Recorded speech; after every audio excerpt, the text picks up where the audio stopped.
అమరావతిలో మంత్రి నారాయణ పర్యటించారు. నిర్మాణంలో ఉన్న ప్రధాన కార్యదర్శులు, న్యాయమూర్తులు, మంత్రుల భవనాలను ఆయన పరిశీలించారు. ఏప్రిల్లో ఈ భవనాలను అందజేస్తామని తెలిపారు. 500 నివాస సముదాయాలు మినహా మిగిలిన అన్ని భవనాలు మార్చి ఎండింగ్ కల్లా పూర్తవుతాయని అంటున్నారు. సీడ్ యాక్సెస్ రోడ్డుకు భూసేకరణ నోటిఫికేషన్ ఈ బుధవారం ఇస్తామన్నారు మంత్రి నారాయణ. ఇదే అంశానికి సంబంధించి మరిన్ని అప్డేట్స్ ను మా కరెస్పాండెంట్ రవికృష్ణ అందిస్తారు. రవికృష్ణ, చెప్పండి. జిమ్మిమా, ఏదైతే అమరావతి రాజధాని ప్రాంతంలో ఉన్నటువంటి పనులు ఏ విధంగా ఉన్నాయని ఈ రోజైతే మాత్రం మున్సిపల్ శాఖ మంత్రి ఈ నారాయణ అయితే పర్యటించడం జరిగింది. ప్రధానంగా కూడా ప్రతిపక్ష పార్టీ అయితే పెద్ద ఎత్తున ఆరోపణ చేస్తూ ఉంది. రాజధాని ప్రాంతంలో నిర్మాణాలు అయితే ఎక్కడెక్కడ నిలిచిపోయాయి. గతంలో తాము అధికారంలో ఉన్నప్పుడు ఏ విధంగా ఉందో అదే విధంగా అమరావతి ఉంది. కాకపోతే ఊరికనే లేనిటువంటి వాటిని సోషల్ మీడియాలో ఫాలోఅప్ చేయడం మూలన అమరావతిలో అభివృద్ధి జరుగుతుందని చెప్తున్నారని ఒక పక్కన సోషల్ మీడియా ద్వారా చెబుతున్నటువంటి నేపథ్యంలో ఈ రోజైతే ఈ మంత్రి నారాయణ అయితే అక్కడ పర్యటించారు. ప్రధానంగా కూడా ఏదైతే అక్కడ ఏర్పాటు చేస్తున్నటువంటి భవన సముదాయాలను అయితే ఆయన పూర్తిగా కూడా పరిశీలించడం జరిగింది. ప్రధానంగా కూడా ఏదైతే సివిల్ సర్వీస్ అధికారులకు సంబంధించినటువంటి భవనాలు అయితే అవి పూర్తి స్థాయిలో కూడా కంప్లీట్ అయిపోయినటువంటి పరిస్థితికి వచ్చి ఆయన తెలియజేశాడు. అదేవిధంగా కూడా కేవలం ఒక ప్లాస్టింగ్ వర్క్ మాత్రమే మిగిలింది. అలాగే కొంత ఏదైతే ఈ బ్రిక్స్ వర్క్ కూడా మిగిలినట్టు కూడా ఆయన తెలియజేయడం జరిగింది. ప్రధానంగా హెచ్ఓడీలు, సెక్రటరీలు, అలాగే మంత్రులకు సంబంధించినటువంటి గృహ సముదాయాలు ఏవైతే ఉంటాయో అవి మొత్తం కూడా పూర్తిగా కంప్లీట్ అయిపోయినట్లుగా కూడా ఆయన అయితే తెలియజేయడం జరిగింది. ఏదో చిన్న చిన్న ప్లాస్టింగ్ వర్క్ మినహా పూర్తి స్థాయిలో కూడా మొత్తం కూడా కంప్లీట్ అయినట్టు కూడా ఆయన తెలియజేశారు. అదేవిధంగా కూడా 4016 ఫ్లాట్స్, భవనాలు నిర్మాణం చేస్తున్నట్లు రాజధానిలో ఆయన తెలియజేయటం జరిగింది. అలాగే దాంట్లో 186 బంగ్లాలు కూడా నిర్మిస్తున్నామని ఆయన తెలియజేయడం జరిగింది. ప్రధానంగా కూడా వీటిలో కొన్ని అయితే మాత్రం పూర్తిగా కూడా ఏదైతే ఈ అపార్ట్మెంట్ తరహాలో ఉండే విధంగా కూడా 3016 భవనాలు అయితే మాత్రం అపార్ట్మెంట్ తరహాలో నిర్మిస్తున్నామని చెప్పారు. అంటే ఇక మార్చి నాటికి ఇవి వర్క్స్ మొత్తం కూడా కంప్లీట్ అవుతాయి. కేవలం 500 ఫ్లాట్స్ మినహా మిగతాది మొత్తం కూడా పూర్తి స్థాయిలో కంప్లీట్ అవుతాయి. ఇవి ఏప్రిల్ నాటికి మాత్రం ఈ ఏవైతే కంప్లీట్ అయినటువంటి భవనాలు ఏవైతే ఉన్నాయో వాటిని జిఐడికి,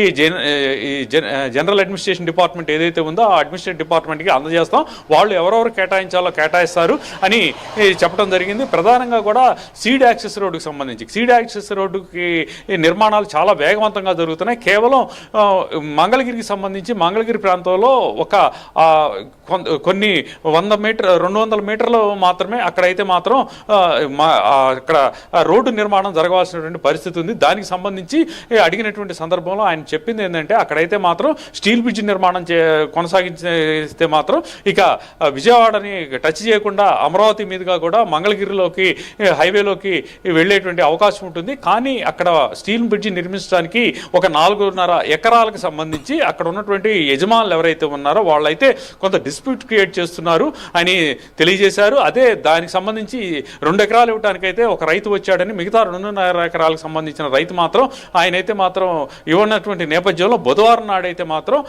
భూసేకరణకి వెళుతున్నట్లుగా కూడా తెలియజేయటం జరిగింది. ప్రధానంగా కూడా ఎక్కువగా అమరావతి నిర్మాణానికి సంబంధించిన అంశం మీదే ఆయన మాట్లాడారు. అమరావతి నిర్మాణం జరిగిన తర్వాత అక్కడికి వచ్చేటువంటి అధికారులకు కానీ అక్కడికి వచ్చేటువంటి ప్రజలకు కానీ ముఖ్యంగా పిల్లలకు సంబంధించి మంచి విద్యను అందించేటువంటి పరిస్థితి ఉండాలి. అక్కడ కాలేజీలు అయితే ఉన్నాయి కానీ విట్టి కానివ్వండి, అదేవిధంగా కూడా ఎస్ఆర్ఎంటీ కాలేజీలు ఉన్నాయి. అలాగే ఈ మామూలుగా 10th క్లాస్ వరకు ఉండేటువంటి మంచి ఎడ్యుకేషన్ ఉన్నటువంటి సంస్థలు లేవన్నటువంటి నేపథ్యంలో అక్కడున్న ఎస్ఆర్ఎంటీ, అదేవిధంగా కూడా విట్ కాలేజెస్ ఏవైతే ఉంటాయో వాటికి సంబంధించి అక్కడైతే మాత్రం సెంట్రల్ స్కూల్స్ ఏర్పాటు చేయాలని ఆదేశించామని, త్వరలోనే అవి కూడా కంప్లీట్ అవుతుందని తెలియజేయడం జరిగింది. ప్రధానంగా కూడా అమరావతి నిర్మాణానికి ఎటువంటి నిధులు కొరత లేవని మరొకసారి మంత్రి నారాయణ అయితే చెప్పారు. ప్రధానంగా కూడా కేంద్ర ప్రభుత్వం నుంచి తగినంత నిధులు వస్తున్నాయి. అదేవిధంగా కూడా ల్యాండ్ బ్యాంక్ ఏదైతే ఉందో ల్యాండ్ బ్యాంక్ని మార్కెట్ చేయడం ద్వారా వచ్చినటువంటి ఈ డబ్బుతో అక్కడైతే మాత్రం నిర్మాణాలు చేపట్టి సంపద సృష్టించేటువంటి ప్రక్రియ అయితే కొనసాగుతుందని మంత్రి నారాయణ చెప్పడం అయితే జరిగింది. ప్రధానంగా కూడా అమరావతిని ఫోకస్ చేస్తూ మరింతగా కూడా అంటే ఈ సెకండ్ ఫేజ్ అమరావతికి సంబంధించి భూములు సేకరణకి నోటిఫికేషన్ అనేది ఈ నెల 7న కానీ 4న కానీ ఇస్తామని ఆయన తెలియజేశారు. అంటే సెకండ్ ఫేజ్కి సంబంధించి భూ సేకరణకి సంబంధించి నోటిఫికేషన్ ఇచ్చినట్లయితే మాత్రం అక్కడ మరి ఒక 30,000 ఎకరాల భూమిని కూడా సేకరించే అవకాశం ఉంది. దానికి కొంతమంది అయితే మాత్రం సంసిద్ధంగానే ఉన్నారు అని ఆయనైతే తెలియజేయడం జరిగింది. దానికి సంబంధించి భూసేకరణకు సంబంధించి నోటిఫికేషన్ కూడా త్వరలోనే విడుదల చేస్తామని ఆయన తెలియజెప్పడం జరిగింది. అలాగే అమరావతికి నిర్మాణానికి సంబంధించి 39,000 ఎకరాలకు సంబంధించిన దాంట్లో 2,000 ఎకరాల్లో మాత్రం కొంత ఇబ్బందికరమైన కాన్ఫ్లిక్ట్స్ ఉన్నాయని, దానికి ప్రధాన కారణం ఏంటంటే అక్కడ 2,000 ఎకరాల పైగా కూడా వారసుల తగాదాల మూలాన వాళ్ళైతే మాత్రం కోర్టును ఆశ్రయించడం వలన ఇబ్బందికరమైన పరిస్థితులు ఉన్నాయని తెలియజేశాడు. అదేవిధంగా కూడా రోడ్డు సూల, అదేవిధంగా కూడా బొడ్రాయి వివాదాలు, వీటి మూలాన మరో 2,000 ఎకరాలు ఉన్నట్లుగా కూడా తెలియజేయడం జరిగింది. ప్రధానంగా ఇక్కడ సిచ్యువేషన్ ఏంటంటే అమరావతిని వేగంగా పరుగులు పెట్టిస్తామని తెలియజేశారు. అదేవిధంగా కూడా అమరావతి నిర్మాణం అనేది అనుకున్న విధంగా కూడా ఫాస్ట్గా జరుగుతుంది.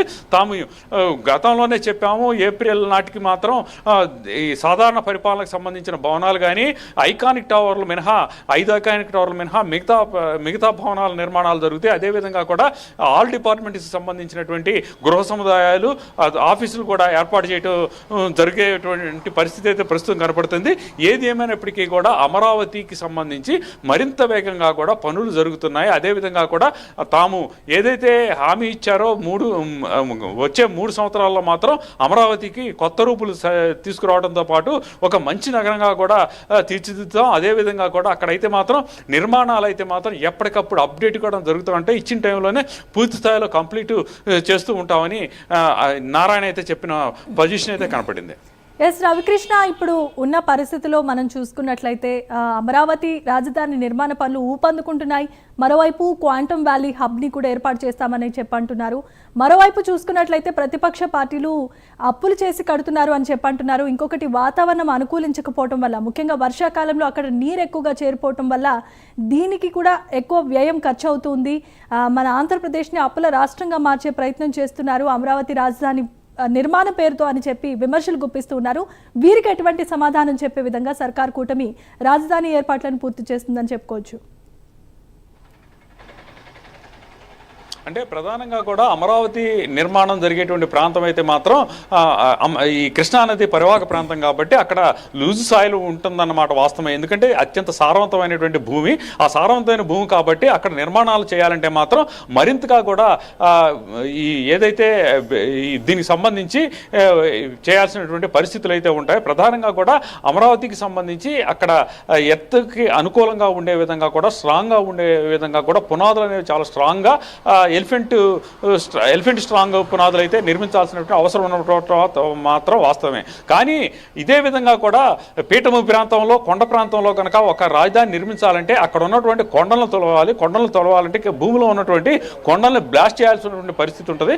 అప్పుడు కూడా నిర్మాణాల ధర అనేది పెరిగిపోతూ ఉంటుంది. ఇక్కడ అయితే మాత్రం ఇక్కడ కొంత వాతావరణం అనుకూలంగా ఉంటుంది. ప్లస్ ఏంటంటే భూమి అనేది కొంత ఈ మెత్తని సాయిల్ కాబట్టి ఇక్కడైతే ఈ ఏవైతే ఎర్త్కి సంబంధించి పూర్తి స్థాయిలో కూడా అక్కడైతే కాంక్రీట్ భవనాలను నిర్మించాల్సిన, కాంక్రీట్ సంబంధించినటువంటి ఈ ఎత్తు రాక్ని నిర్మించాల్సినటువంటి పరిస్థితి అయితే ఉంటుంది. కాకపోతే ఇక్కడ ఉన్నటువంటి అడ్వాంటేజెస్ ఏంటంటే ఒకసారి భవన నిర్మాణానికి సంబంధించి పునాదులు కనుక స్ట్రాంగ్గా నిర్మించినట్లయితే మాత్రం కొంత వ్యయం అయినప్పటికీ కూడా ఇక్కడ అవి చాలా స్ట్రాంగ్గా ఉంటాయి. ప్లస్ ఏంటంటే సారవంతమైన భూమి, ప్లస్ ఏంటంటే వాటర్ ఫెసిలిటీస్ కూడా బ్రహ్మాండంగా వచ్చేటువంటి పరిస్థితులు ఉన్నటువంటి నేపథ్యంలో దీన్ని సెట్ చేశారు.